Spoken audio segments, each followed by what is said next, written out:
Hey YouTube, it's Team Order coming at you with Joe Rekus. He's playing Infernities today, and he's going to show us the deck profile. What was your record today? X1 in Swiss. I beat Prophecy Claire, Dark World. It's hard to remember because I'm tired of shit. So we have Dark World, Prophecy, Alright, cool. Machina Gergi, Lost to Water, and then another irrelevant deck. Alright, so he's going to show Infernities. He's going to go through the deck list and explain the cards. This is the XYZ build, so there's absolutely no synchros or tuners, so it's really good, especially with Ophion being a card. You want cards to work. Yep, so yeah. We start with one Armageddon Knight. You want to turn it around? Oh, yeah. Actually? Okay. One Dark Pepper. Yep. The bread and butter. As I like to say, the 3 Archfiends, the 3 Necromancers. It's all the Infernities, right? Yep. Double Monk. Monk's awesome. Turn 1 play, pitch a spell. If you have no other cards, you get Archfiend, start going nuts, or get the Laval Chain, which I'll show later. Double Stygian.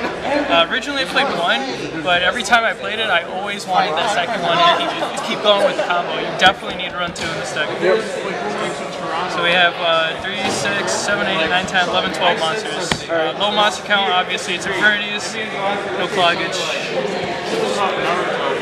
For the spells, Double Duality. At first I didn't think this was going to be a great card at all because obviously you're trying to special summon, but it's very key because you want to get to your Laval Chain as soon as possible to set up your plays.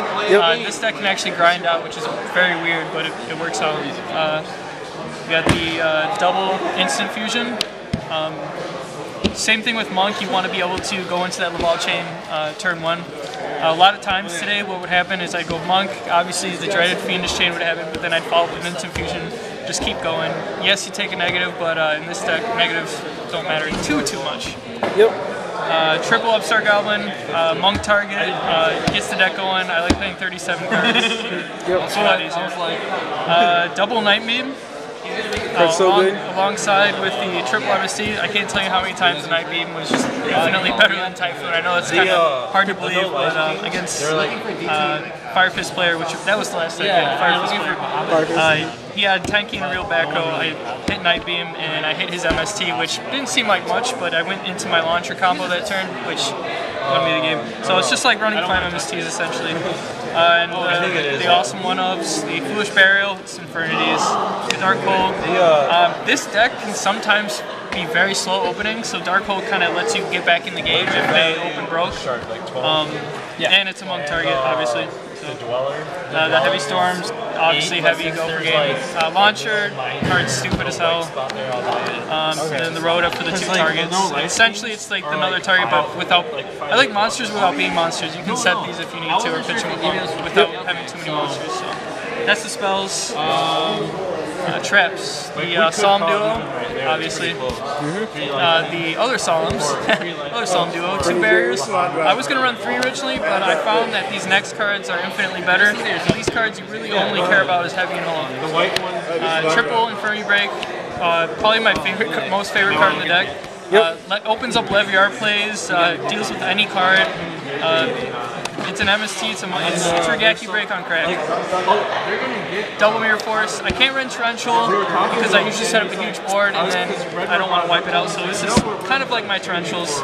A lot of people like to go very, very aggressive against this deck because they want to kill you before you kill them. This kind of makes them upset that they had to overextend.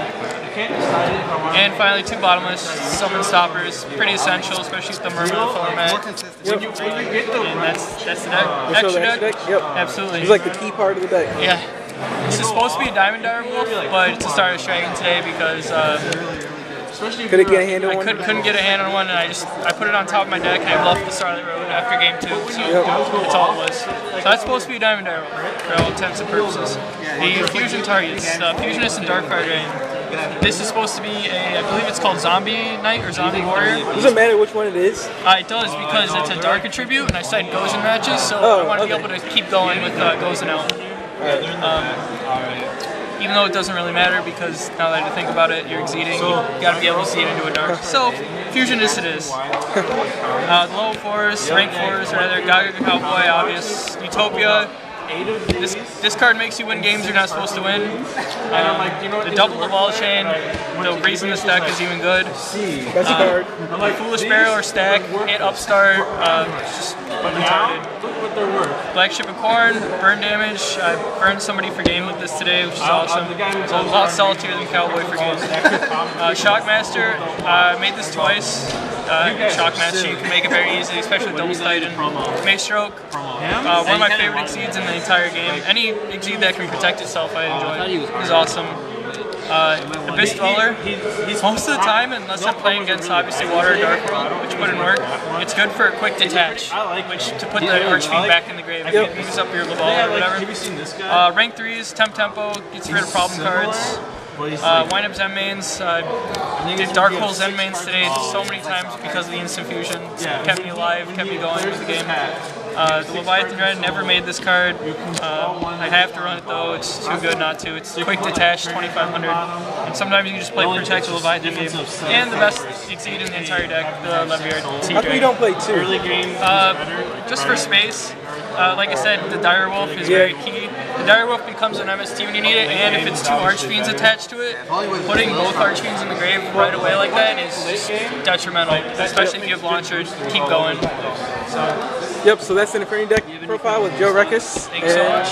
Yep, team warned out. Peace.